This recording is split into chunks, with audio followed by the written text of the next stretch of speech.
It's Teneca. Thanks for coming back. Please like, share, and subscribe. Enjoy.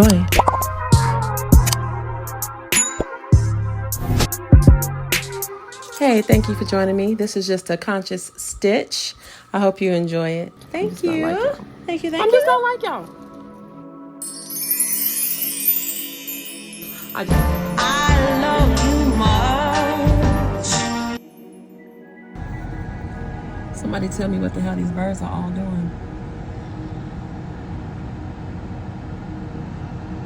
And then there are a couple more.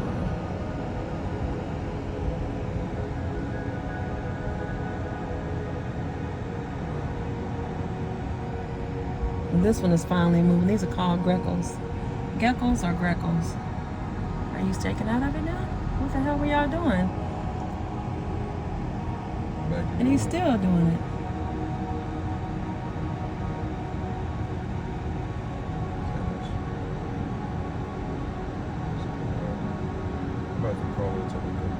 Damn, they look at them.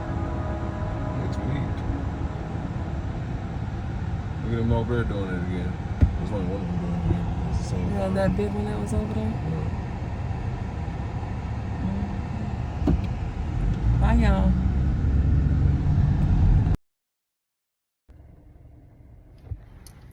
So, this recording was recorded well over a month ago. It's one of several videos.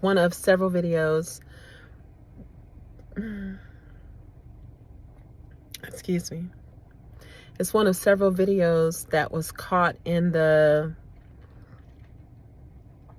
my memory, the memory of my phone, that it was, the file wasn't too large to create, but I couldn't seem to get it out. And so I've deleted a bunch of other videos that I really wanted to upload. And I guess the lesson is for me to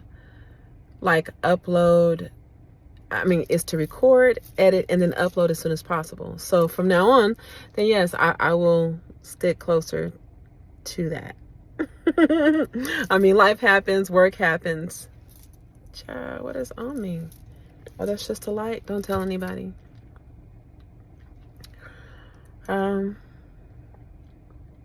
While I am talking about things like the rapture and about God, the coming and a Messiah is prophesied for various faiths. It's not just a Christian belief or a Christian faith. And I encourage people to expand your understanding spiritually, to not allow yourself to be boxed, because I'm going to tell you, if I stuck to the way I was raised in Christianity, I would never have learned anything about Islam. And I love Islam just like I do love Christianity. The positive aspects, the things, and I don't mean the positive like minus the wrath of God when we sinned. I mean, whenever we sin, I don't mean that.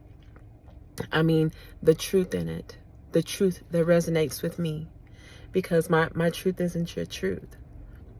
But the truth doesn't have to hit us all the same, as long as it hits you, as long as that's what you're actually working with.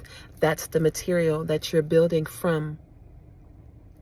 For those who don't mind having a solid base. And I'm not just necessarily, I don't mean to pick on or to shame the atheists, the people who, I don't believe in anything. I don't believe in a God. I believe in whatever I have. I live the way I live because I've earned it. I'm not trying to take that from you, because there's a lot of truth to that. But to understand that I don't care what you can buy at the store and pick up whatever clay you can pull from the ground and mold, to understand that without a very miraculous conception, like even what's exchanged between a man and a woman is miraculous. And for your understanding that that something or some beings, plural, created that, you can toss it around if you want to. I'm not here to make anyone believe anything. I'm just sharing my perspective. That's it. Because my quest for growth, it takes me outside of all the boxes. Outside of all of them. You don't want to start talking about flat earth or the giants or the fairies, the existence of them, the proof of reincarnation by people, young people who are only between 3 and 5 years old, giving very detailed, accurate accounts of their past lives. You cannot get around it. People will try to explain it away, and science tells us that if you can't reproduce this hypothesis, then it's not a proven theory. And until you can do it, it's a theory. What is gravity? I looked up Einstein's theory of relativity versus the revised Newton's theory of relativity. Like, I encourage you to seek the truth. Don't seek a leader. Don't seek the messenger. Don't seek the speaker. Seek the truth. And once you start to seek the truth, then you're not bound by anyone's process or system. These different organizations and, social families, these secret societies, they sit on some of the hidden truths of this world. And it really should be free knowledge for everyone. Everyone who is wanting to know. Maybe that's what the Bible means about seek ye first the kingdom of God. That the kingdom of God is just filled with riches, knowledge. To someone that all you care about is your regular 9 to 5 and going home and playing your games and chilling and scratching your ear with your toenail. There's nothing wrong with that if that's what you want. But for those, there are some people that want to know more about this place. And I've just been fascinated by the idea of the rapture since I was a child. And that, when you think about this, though, there are some people when they hear that whole term, when they hear that phrase, like, what is the rapture? What is that? All of us don't feel the same way about it. As a child, I yearned for it. I was just like, let it come, let it happen. I won't see grandma and grandpa or my mom and dad or my sisters. I won't see them ever again. Not the way that I know them. Because I know I'm going to be caught up to meet them. I know I'm going up. I know my grandma's going up and my mom is going up and my daddy's going up.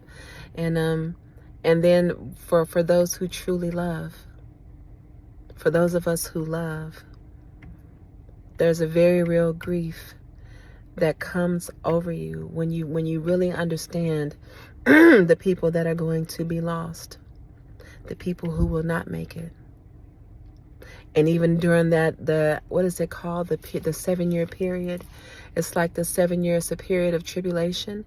I have to look that up just to confirm it. But I just remember. And so anyway, that's what was in my heart. And so when I had my alone time, when I wasn't doing the counseling and therapy, I think this is in the middle of that. It wasn't before. Like, it didn't start with this movie that I mentioned in this particular share. It didn't start with that, but it feeds into it, because what you desire and what you feed your mind and what you want to know about, those are the things that actually come to you. You know what I mean? That's the information that kept finding its way to me.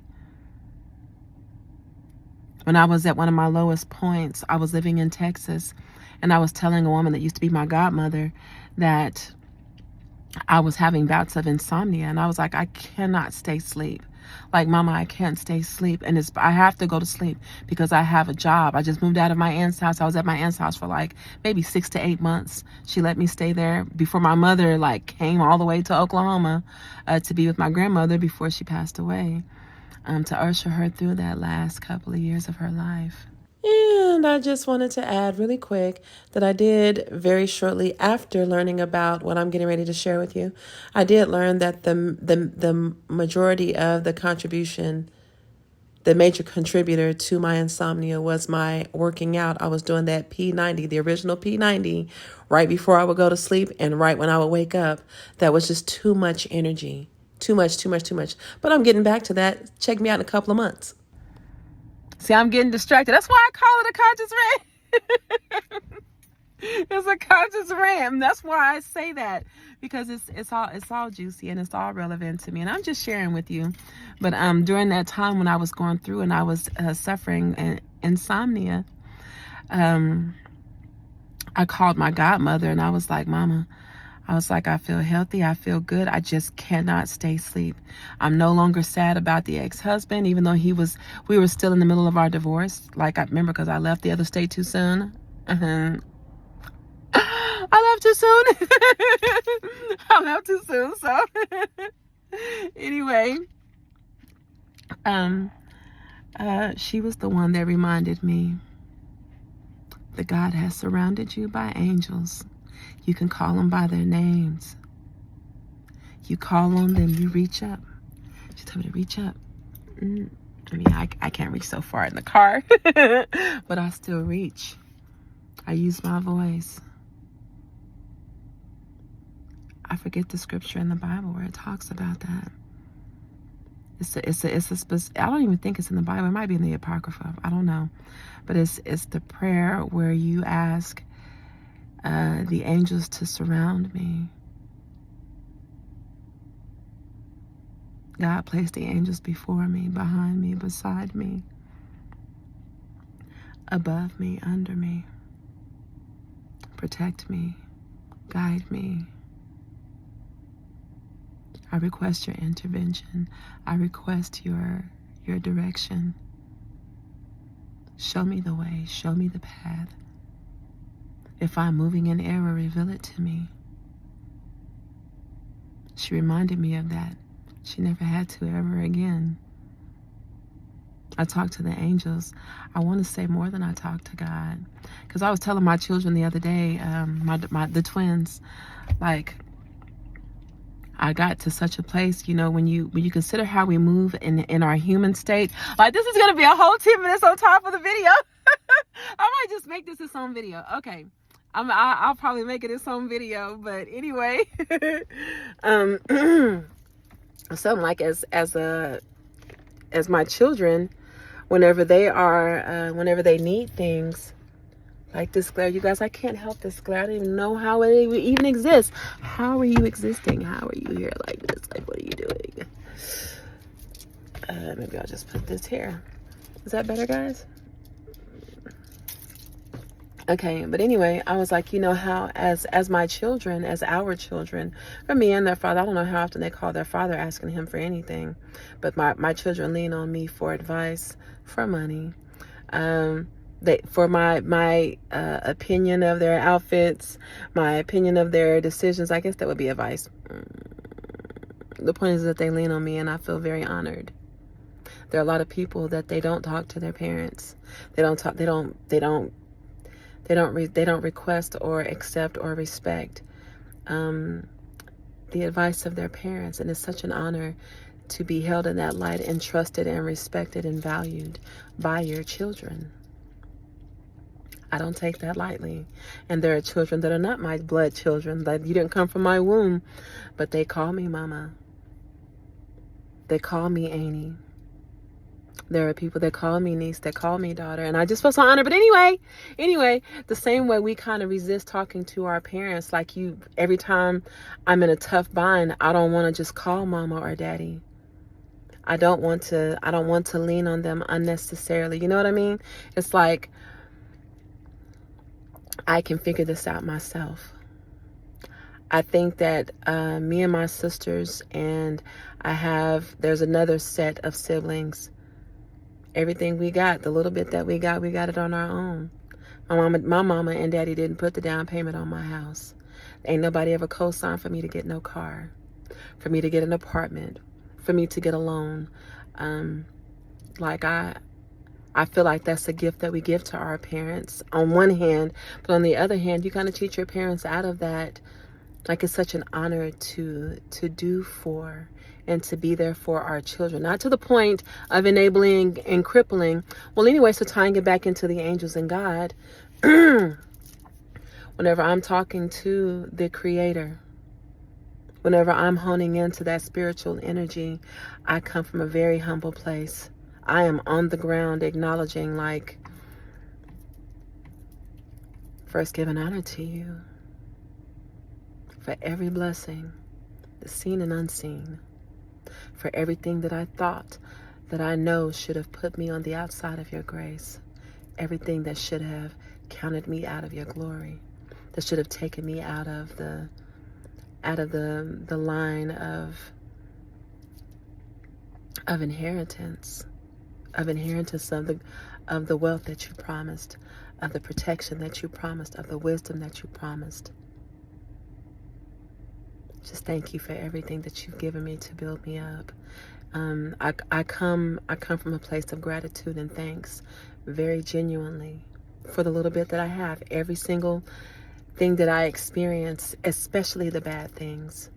I don't even know what you just saved me from by allowing me to be terminated, by allowing this man to be found out to be a cheater, by allowing this female to be found out as a lying, vindictive, facetious AB. It's just me actually talking to the God, and given those thanks, I still feel hard pressed, like it's like I have to fix my mouth to ask for things of this world, because these things are just things. I can't fathom asking for a house, the specific house, or the car, or ooh, please, I was keeping my fingers crossed and got my praying hands up, it's all like the fingers crossed while you're praying, right? That I get approved for this loan, or that I pass this exam for my college classes that I'm taking. Like, just hold me up. I'm not asking for any of that. I do kind of ask for the protection. I ask that you surround my family, surround my loved ones with the brilliant light. Blind the eyes of my enemies.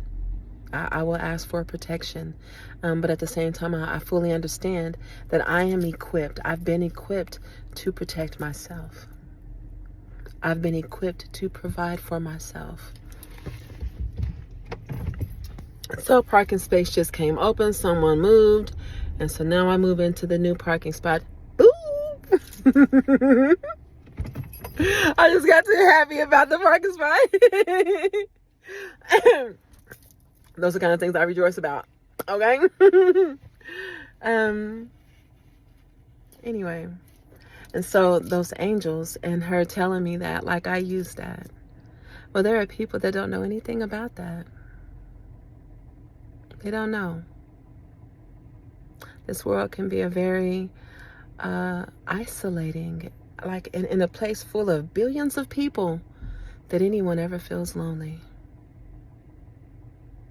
That anyone ever feels bored when all you got to do is step outside the house and go for a walk. We attract. We see each other.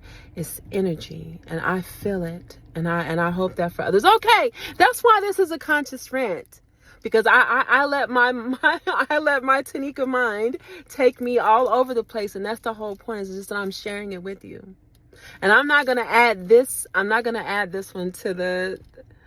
Because if I did, that would make it like maybe 40 minutes. Okay. I'm going to go ahead and just upload this video by itself. But I'm telling you that the video after this, where I talk about the movie that I came across when I was in Germany by myself. And the Christians told me that it was going to scare the shit out of me. And I'm like, hey, after I saw the movie, I was like, we don't look at that the same way. We don't see that the same way. So, anyway, and then Nicolas Cage came and did this movie called Left Behind. Powerful.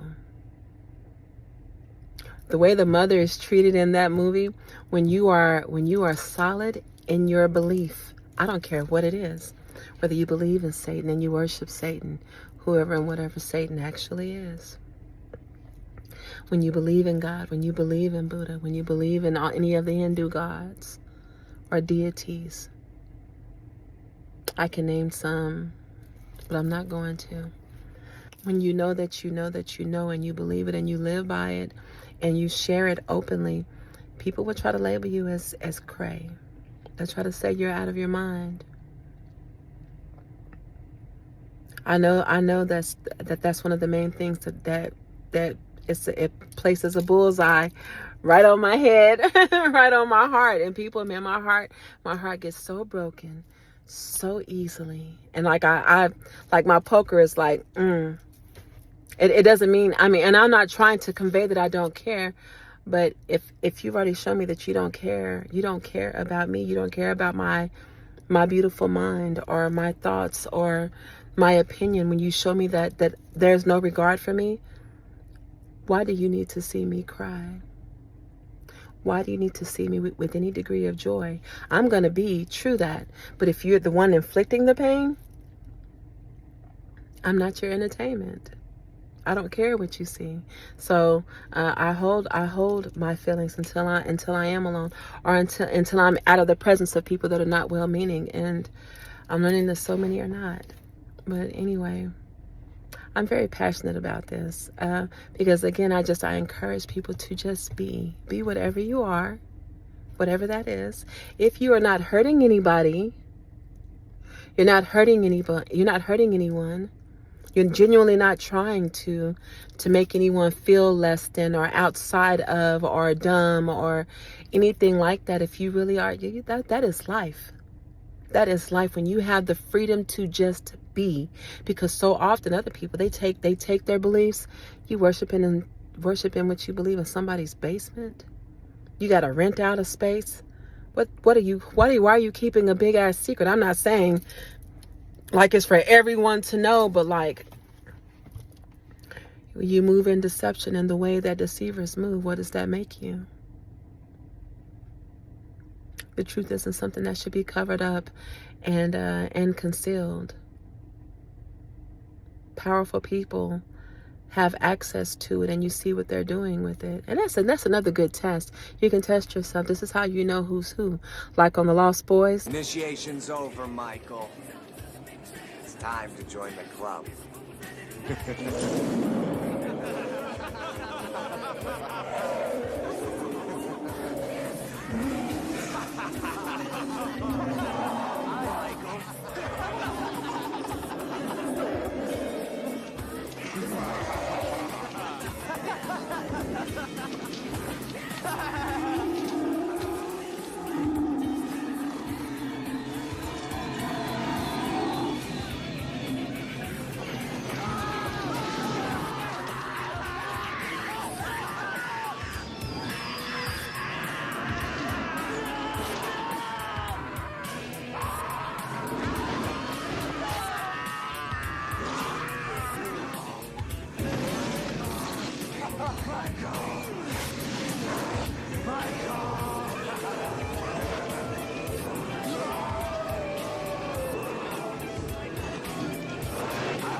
So,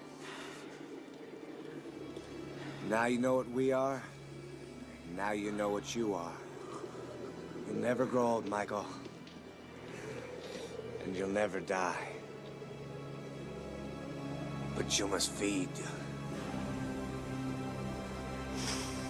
Now you know what we are. Now you know what you are. You know if we know if we're the same. We know that. So for anyone who knows you and you're constantly smiling and speaking life and giving life and nurturing the people on the other side of some conversations that you ain't never been in, as they say, your name is being mentioned in rooms that you ain't never been in by people that you ain't never even met. What are they speaking about you as a stranger to other people? What are they conjuring up? Are they drafting a plan to elevate you and promote you and to cause you to feel included? Or are they conjuring a plan and a device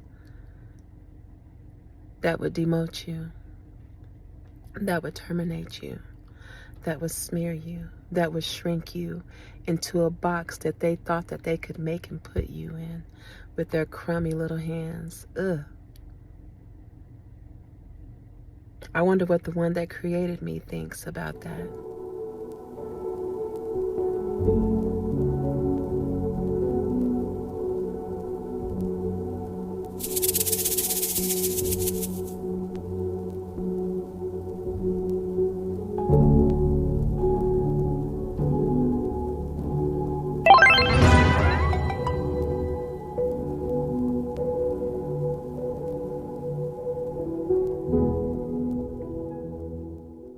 What the one that created you thinks about that. And people try to, it's like people challenge your faith. And that gets me back to the point that I almost lost. the mother in Nicholas, the movie that Nicolas Cage starred in, Left Behind. She done lost her husband strictly because of her faith. Her daughter. It's like, Mom, I don't want to hear that about Jesus. I don't want to hear that. What about Jesus? Like, if he's so real, if he's so good. And even after it all went down, they saw what happened. After their doubt, after this, that can't be what this is. There has to be a logical explanation. All the nations shut down. Now, I'm not even traditional Christian. If that happened right now, I know exactly what that would be. If I were one of the ones left here, but somehow I don't think that any of the 144,000 are going to be left. You know who you are. I know who I am and who I'm not. And a part of my calling is to tap people on the shoulder and say, did you know? Did you know this about this world?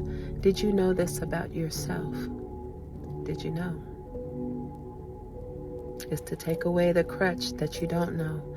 And that's the beauty and the knowledge. Once you hear it and see it, you will never be able to crutch your way around and plead ignorance. You'll never be able to do that. It's written in the book of life. It's written in the history of this world by the watchers. The ones that we see and the ones that we can't. Once you hear it, you can never unhear it. Once you see it, you can never unsee it. And once you know it, you can't escape that you've known it.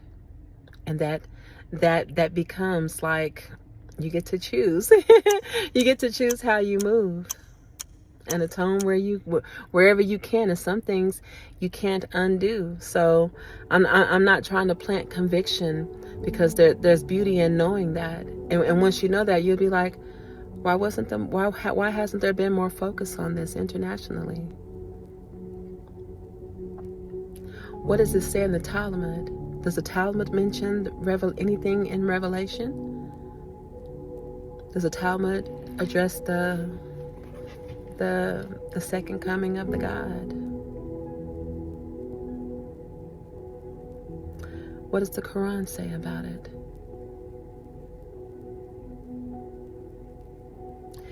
Is it mentioned in the Egyptian Book of the Dead? Is it mentioned in the Apocrypha? Is it mentioned in the Dead Sea Scrolls? I can name so many beautiful spiritual pieces of literature. It's just, and I can read it. Is it mentioned in the Emerald Tablets? I don't know why it made me think of the part in and I don't know if it's the Book of Enoch, or is it the part in the Emerald Tablets where it talks about the hounds that guard the gate. You cannot outrun them hoes. You hear me? Anyway, okay, I'm done. So this is 25 minutes. This is its own video now. So I messed up. It was supposed to just be telling you about the video coming up. But I'm going to go ahead and this is its own video. I don't know I'm going to title it, but just bear with me. I be consciously ranting and shit. We be ranting. We be ranting. Bum, bum, bum, bum, bum, bum, bum. Sitting down at home watching Arsenio Hall. Got out my bike. Wait, is that me so horny?